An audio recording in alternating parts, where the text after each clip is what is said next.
Hai, assalamualaikum warahmatullahi wabarakatuh. Semoga yang nonton video ini dimurahkan rezekinya, dipanjangkan umurnya, dan dimudahkan segala urusannya. Amin amin ya robbal alamin. Oke, langsung mulai saja. Di sini ada saudara dari Malaysia kirim sebuah link video di WhatsApp saya. Judul atau tajuknya ialah hanya di Malaysia cek kandungan hingga melahirkan disubsidi pemerintah kerajaan. Oke, pas sekali ya. Perlu kamu tahu kalau dekat Malaysia itu, khususnya warga negara Malaysia, kalau ingin berobat ke rumah sakit kerajaan, dibagi kemudahan buat masyarakatnya hanya bayar RM1.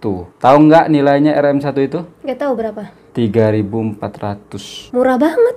Itu beneran? Bener. Emang nggak rugi? Gini ya, mereka itu ngambil cukai tapi untuk rakyat lagi gitu loh. Oh. Cukai itu pajak. Ya. Kalau dekat Indonesia kan ada BPJS, tiap bulannya kena bayar. Kalau di sana nggak perlu bayar sama sekali, gratis aja. Nggak perlu tiap bulannya itu keluar duit untuk ansuran atau cicilan. Selama kamu warga negara Malaysia itu tetap murah dapatnya. Tapi ke rumah sakit kerajaan ya. Kalau di Indonesia itu rumah sakit pemerintah lah. Kalau swasta kayaknya sih dapat diskon kayaknya.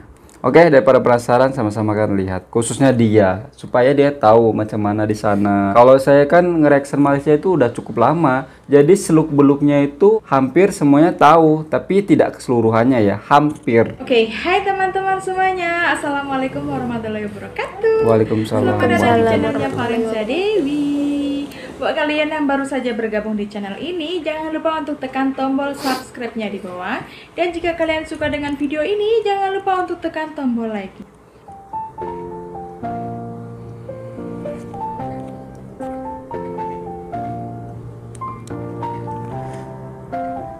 Stasiun Bandung, orang Bandung nih. Oh, dia kawin sama orang Malaysia kayaknya. Akan bercerita tentang pengalaman pribadi saya ketika saya hamil hingga akhirnya saya melahirkan dan anak menjadi mempunyai MyKid Malaysia ya, atau izin tinggal di Malaysia. Oh ya. Untuk pengalaman pertama saya. Asal kamu tahu ya, anak kecil di sana udah ada KTP loh. Kan udah pernah dibahas waktu itu. Oh, udah pernah dibahas. Udah. Oh, ingat berarti kamu ya? Iya. Takutnya lupa gitu. Saya ketika saya hamil dulu itu sangat-sangat wow sekali ya, karena yang pastinya kan saya bukan asal dari negara Malaysia kan, tetapi saya hanya menikah di negara Malaysia dengan orang Malaysia. Tetapi pelayanan buat warga negara asing dari pemerintahan Malaysia itu betul-betul sangat-sangat perhatian sekali ya. Tidak beda-bedakan ya. Iya. Karena dari awal Biasanya kan ada yang beda-bedakan. awal saya bukan warga asli. Disahkan hamil, kemudian saya terus pergi ke klinik ya. Ke kliniknya itu dulu juga klinik dari kerajaan. Kalau di negara kita itu sama aja dengan klinik negeri kayak gitu ya. Kalau di sini pemerintah klinik lah. kerajaan. Pelayanannya bener-bener yang bikin saya terharu ya. Ketika saya pergi ke klinik kerajaan, saya dilayan sebagaimana saya menjadi warga negara Malaysia, dan mereka sama sekali tidak menganggap saya sebagai warga disamaratakan, negara asing. nggak dibeda-bedakan. Salut sih. Saya bener-bener sangat tersentuh ya di hati. Dan ketika saya dulu waktu cek di klinik kandungan, pelayanannya, dokternya, terus nurse-nya semuanya baik-baik ya, dan gak ada di antara mereka yang membedakan. Ya karena tahu sendiri ya, saya dari negara Indonesia dan mereka ini warga negara Malaysia. Ya, jadi sangat tidak membedakan ya. Jadi saya ini layaknya dianggap layaknya warga negara sana. Layaknya warga negara Malaysia kayak gitu. Jadi untuk yang pertama dulu, ketika saya cek di klinik kesehatan, saya seperti biasa ya, samalah pada umumnya. Saya mengantri, dari mengantri itu kemudian saya dicek, suruh kesini ke situ, akhirnya saya disahkan hamil dan saya bersyukur sekali ya, bersyukur Alhamdulillah, sekali karena itu rezeki. adalah anak pertama saya. Titipan Allah. Kemudian setelah saya cek di klinik kesehatan kerajaan, dari pihak klinik kerajaan itu dia memberikan surat kayak gitu, surat kecil kayak gitu menyatakan bahwa saya dinyatakan hamil. Kemudian dari situlah saya dikasih surat kecil yang nantinya akan ditujukan ke klinik desa ya. Dan di klinik desa Klinik itu kampung. tujuannya adalah untuk mengecek setiap bulannya perkembangan dari kehamilan saya kayak gitu ya. Kalau di Indonesia Dan kalian puskesmas tahu lah. nggak berapa biaya yang harus saya keluarkan? Mereka cuma memberikan cas seharga Rp1. Nah, Mereka betul kan? sama sekali tidak Nggak salah saya. membeda-bedakan warga negara 3.400. asing dengan warga negara. Murah banget masalahnya. Kita semua sama ya. Dan dari klinik kerajaan itu kemudian saya dikasih surat yang kecil itu yang nantinya akan ditujukan ke klinik desa ya. Dan di klinik desa itu saya dicek perkembangannya setiap bulan. Jadi setiap bulannya saya disuruh pergi ke klinik desa itu untuk mengecek perkembangannya. Dan sama sekali nggak dicas, sama Nggak sekali ngecas. nggak bayar. Berarti satu kali Alias cas gratis. Gratis. Mereka cuma minta IC-nya suami dan paspor saya. Jadi mereka semua dari biaya-biaya semuanya itu adalah kerajaan yang membayarnya. Subhanallah, itu benar-benar Masya benar-benar Allah. sangat-sangat itu ya, sangat-sangat tidak membedakan sama Iya. sekali ya. Dan dari situlah saya ngecek setiap bulannya dan itu berlangsung selama 9 bulan ya, selama itu pula selama proses kandungan saya. Setiap bulan saya pergi cek. Jadi waktu itu saya masih ingat nurse-nya begitu sangat-sangat baik sekali dan tidak membedakan. Sekali lagi benar-benar baik sekali ya. Kemudian dari klinik itu saya dilayani selama 9 bulan dan ketika saya mau lahiran pun mereka apa yang terjadi, mereka datang ke rumah pribadi saya untuk mengecek sehat nggak sih orang ini, sehat nggak sih bayi ini kayak gitu. Coba. Langsung datang ke Ketika rumah. saya Iya, dulu, padahal waktu itu mah nggak bayar. sudah memasuki kehamilan 9 Segitunya ya kan? Gokil bulan. nggak? Saya masih ingat satu hari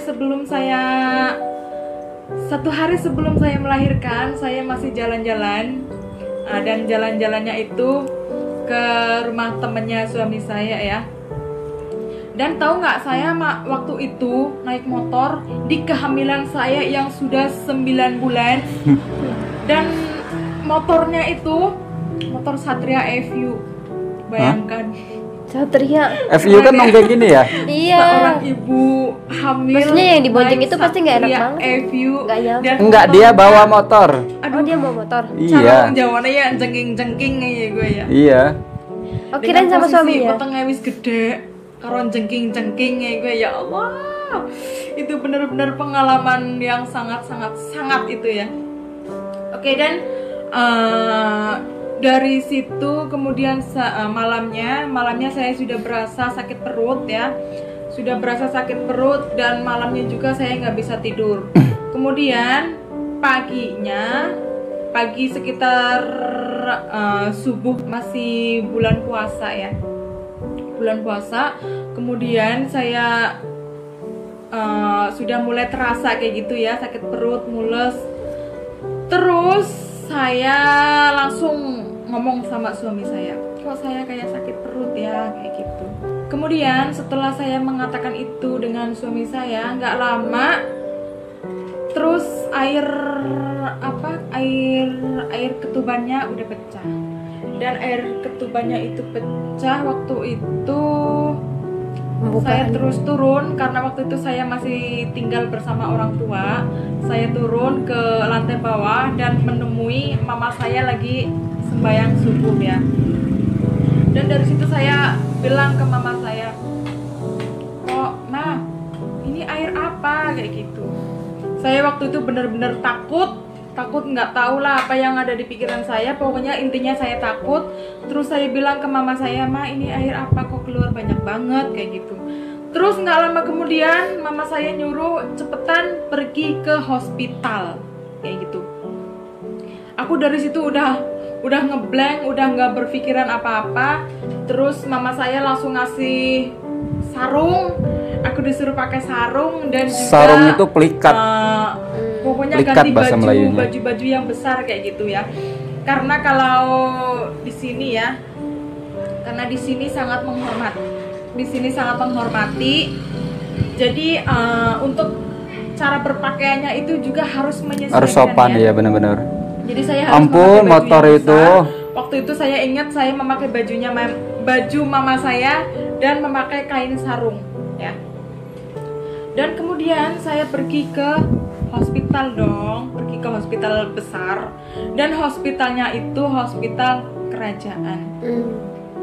Oke. Pemerintah. Dan dari hospital kerajaan itu pemerintah. waktu itu saya nggak makan. Kalau di sana selama 2 bahasanya hari, pemerintah. Karena Kalau di sini pemerintah, menahan kalau di sana betapa kerajaan. sakitnya perut saya ini kayak gitu. Kemudian dari situ saya ke hospital dengan membawa buku merah yang setiap bulannya saya cek ke hospital desa itu.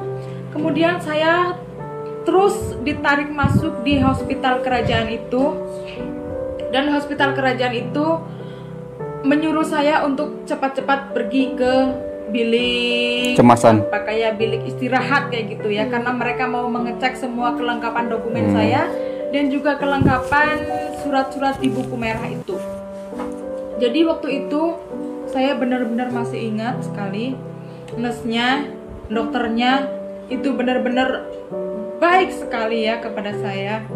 Dan pernah juga ada yang mengatakan kepada saya, kamu nggak takut besok kalau lahiran di kerajaan? Nanti takutnya kamu kan orang asing, nanti takutnya dia membeda-bedakan kamu nih orang asing. Nah, jadi itu nanti mah kamu udah istilahnya ngasih nggak disayang impact kayak yang gitu ya, buruk sama duluan. dokter sama nurse-nya. Tapi enggak Nakut-nakutin sama orang. sekali ya. Biar nggak kesana. Dan di hospital itu semuanya ramah-ramah, semuanya baik-baik. Dari masuk hospital itu saya terus dimasukkan ke bilik istirahat, dan di bilik istirahat itu saya terus diinfus ya, karena mereka takut terjadi apa-apa dengan saya dan juga dengan anak saya. Jadi saya terus diinfus. Setelah diinfus, kemudian dia menanyakan kepada saya, dokter dengan nurse-nya itu menanyakan kepada saya, "Akak udah makan belum?" Dan dari situ saya benar-benar, kok baik banget. Sampai Terus ditanyain saya bilang kepada makan loh, mereka, gokil. Saya waktu itu nggak makan, Nggak perhatiin minum banget ya. selama 2 hari Sama karena pasiennya saking menahan sakitnya perut ya. Kemudian mereka ngasih apa? Mereka ngasih minuman. Saya masih ingat waktu itu dia ngasih saya air Milo dengan roti bakar ya. Dan dari situ dia melayan saya baik sekali ya. Sekali lagi saya mengatakan, sama sekali tidak membedakan warga negara asing dengan warga negara Malaysia ya. Dan dari situ dia ngasih makan kepada saya, "Kak, makan dulu biar ada tenaga, makan dulu biar agak kuat nantinya," kayak gitu. Jadi saya juga jujur saya nangis di situ ya. Saya Terharu. nangis di situ karena baik banget lah pokoknya pelayanannya ya. Kemudian si dokternya itu sama nurse-nya itu mengarahkan saya ke bilik yang disuruh menunggu buat pembukaan itu ya.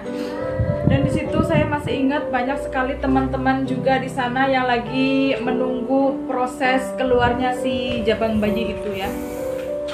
Dan di situ juga saya sempat berkenalan juga dengan warga negara Malaysia juga di sana. Dan sekali lagi saya mengatakan itu juga tidak membedakan antara warga asing dengan warga Malaysia. Yang benar-benar itu yang membuat aku, kenapa aku betah di Malaysia kayak gitu, karena orang-orangnya itu yang tidak menganggap bahwa kita ini orang asing. Jadi orang asing itu dianggap sama rata oleh mereka warga negara Malaysia. Kemudian setelah saya dimasukkan ke bilik untuk menunggu bersalin itu, kita diberikan bimbingan oleh dokternya, itu diberikan bimbingan bagaimana nantinya kalau anak sudah lahir.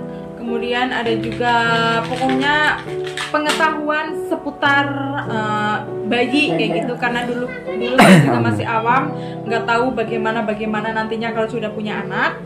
Jadi dari situ saya mengetahui. Terima kasih buat dokternya, buat nurse-nya, khususnya yang dulu saya melahirkan di sana, yaitu di Hospital Kerajaan Pulai ya. Saya mengucapkan terima kasih yang sebesar-besarnya. Kemudian dari yang di bilik itu, di bilik yang buat istirahat itu, hingga akhirnya saya masih ingat jam 1:22 jam 12 sebelum jam 1. Jam 12 saya disuruh masuk ke ruangan khusus untuk melahirkan, karena waktu itu pembukaannya juga sudah siap. Jadi saya disuruh masuk ke ruangan itu yang khusus untuk bersalin ya. Dan saya juga mendengar omongan juga dari orang lain ya, katanya kalau melahirkan di hospital kerajaan suaminya nggak boleh nungguin, katanya suaminya harus di luar kayak gitu. Banyak sekali omongan-omongan yang menurut saya itu nggak seperti apa yang saya alami kayak gitu. Jadi di hospital kerajaan itu suami saya dipanggil ketika saya sudah mau melahirkan si jabang bayi itu. Suami saya dipanggil untuk menemani saya mengeluarkan si jabang bayi itu. Akhirnya saya diberi kekuatan lagi oleh suami, dan juga diberikan kekuatan juga oleh dokternya, oleh nurse-nya, semuanya baik-baik sekali. Dia memberikan saya semangat hingga akhirnya saya bisa melahirkan seorang anak laki-laki pada jam 1:22 kayaknya. Waktu itu pas sholat zuhur. Dan dari situ ketika saya sudah melahirkan, kemudian saya diasingkan lagi ke bilik ke ruangan yang itu tadi ya, ke ruangan yang untuk istirahat itu. Kemudian di situ saya disuruh layaknya menjaga anak, layaknya seorang ibu menjaga anak kayak gitu. Jadi dari situlah saya bisa merasakan betapa pedulinya mereka, rakyat Malaysia, kepada warga negara asing khususnya. Dia nggak membedakan, dia mengajari saya bagaimana cara mengetahui anak, bagaimana cara membimbing anak, paket komplit lah, udah dicek segala macam, kita harus dilayan dengan baik, sampai anak lahir itu dilayan, masya Allah. Dari situ saya bisa belajar ya, dari nurse itu, dari nurse dan dari dokter itu ya. Dan setelah saya waktu itu nggak lama di hospital ya, cuma 2 hari, karena alhamdulillah saya sehat, anak saya juga sehat, jadi saya dibolehkan pulang cepat ya. Kemudian kita pulang ya, karena kita cuma 2 hari aja di hospital itu. Kemudian kita pulang dan dibekali dengan kayak surat-surat kayak gitu ya, nantinya disuruh dibawa ke klinik desa dan juga ke JPN atau Jabatan Pendaftaran Negara ya. Oke, dari yang surat itu kita dikasih hospital kerajaan, kemudian kita menyerahkannya ke klinik desa ya. Dan di klinik desa itu kita mendapatkan buku ya, buku lagi, yaitu buku pink yang nantinya akan dilakukan untuk pengecekan buat si baby ini ya. Jadi bukunya nantinya ada dua, yang satu buku merah yang buat sebelum anaknya lahir, dan yang kedua yaitu buku merah yang buat anaknya itu. Oke, setelah suami saya mengajukan surat itu ke klinik desa, kemudian klinik desanya selang 1 hari dari pihak klinik desanya itu, dari nurse-nya itu, dia datang ke rumah untuk mengecek kesehatan ibu bayi saya ya, untuk mengecek kesehatan ibu bayi dan juga si bayinya itu. Kebayang nggak betapa pedulinya pemerintah negara Malaysia kepada rakyatnya ya. Dan dari situ kemudian selama 2 minggu si nurse-nya itu datang ke rumah untuk mengecek kesehatan 2 minggu berturut-turut, Masya Allah. Kemudian setelah 5 hari anak saya lahir, kemudian saya menyuruh suami saya untuk pergi ke JPN ya, atau Jabatan Pendaftaran Negara. Dan di Jabatan Pendaftaran Negara itu untuk mendaftarkan bahwa ada baby yang baru lahir dari seorang rahimnya ibu warga negara asing dengan pernikahan warga negara Malaysia. Jadi alhamdulillah dari situ selang kurang lebih dalam 2 minggu anak saya mendapatkan my kit ya, atau yang nanti baru lahir baru berapa bulan ya dapat itu KTP my kit. Oke, jadi segitu aja pengalaman saya ketika saya mengandung hingga akhirnya saya melahirkan, hingga akhirnya anak saya mempunyai my kit atau IC. Jadi segitu aja videonya. Saya mengucapkan banyak terima kasih buat pemerintahan Malaysia, buat dokter-dokternya yang di Malaysia, buat nurse-nurse-nya di Malaysia. Semoga jasanya menjadi ladang pahala. Amin, amin ya robbal alamin. Begitu aja videonya dari saya. Ini adalah pengalaman pribadi saya, pengalaman yang sudah terjadi di diri saya. Jika ada kata-kata atau kata-kata yang salah di diri saya mohon maaf yang sebesar-besarnya. Coba bayangkan ya, dari dia mengandung 1 bulan sampai 9 bulan itu rajin ke klinik kampung, atau kalau di Indonesia itu Puskesmas, Pusat Kesehatan Masyarakat. Itu hanya dikenakan cas RM RM1 atau 3.400 kalau dirupiahin. Lepas tuh ketika menginjak kandungan 9 bulan, petugas kesehatannya datang ke rumah untuk mengontrol kandungan dari si kakak ini. Lepas tuh nyampe hospital ditanya udah makan belum, lepas tuh dibagi makan. Begitu perhatian, pelayanannya itu udah macam standar hospital swasta. Bahkan ketika sudah lahir itu dibimbing loh cara ngasuh anaknya macam mana. Masya Allah. Coba komentar kamu setelah lihat video ini. Yang pertama itu ya, dokternya ramah. Walaupun dia warga asing, bukan warga Malaysia, tapi di perlakuannya tuh tidak membeda-bedakan. Ditambah biayanya murah banget. Kalau di Indonesia tuh nggak bisa segitu. Padahal ini bayarannya murah, tapi pelayanannya loh. Pelayanannya tuh standar VVIP. Setuju sekali. Biasanya ya kan kita bayar mahal, tapi pelayanannya itu VVIP. Kalau ini ya kan bayarnya murah, tapi pelayanannya itu VVIP. Coba cari di mana seperti itu. Kadang-kadang kalau di sini itu ya, kalau menggunakan kartu BPJS atau kad kesehatan dari pemerintah, itu dipandang sebelah mata. Kadang-kadang dilayanin, tapi dilambat-lambatkan. Mereka lebih mengutamakan yang beruang atau duit cash. Makanya rakyat sana itu rata-rata sejahtera. Walaupun negaranya kecil, masyarakatnya sedikit, lihat dari segi pembangunannya, kemajuannya kan. Tidak kemungkinan Indonesia bisa mencontohi Malaysia. Mudah-mudahan yang rasul-rasul ini dibagi hidayah sama Allah Subhanahu wa taala dan mereka berpikir untuk memajukan negara. Oke, teman-temanku semuanya ya, mungkin cukup sekian video dari saya. Jaga selalu pernah Indonesia dan Malaysia. Kita terkumpul satu hari, satu Nusantara, satu Islam tentunya. Saya akhiri. Assalamualaikum warahmatullahi wabarakatuh. Ciao.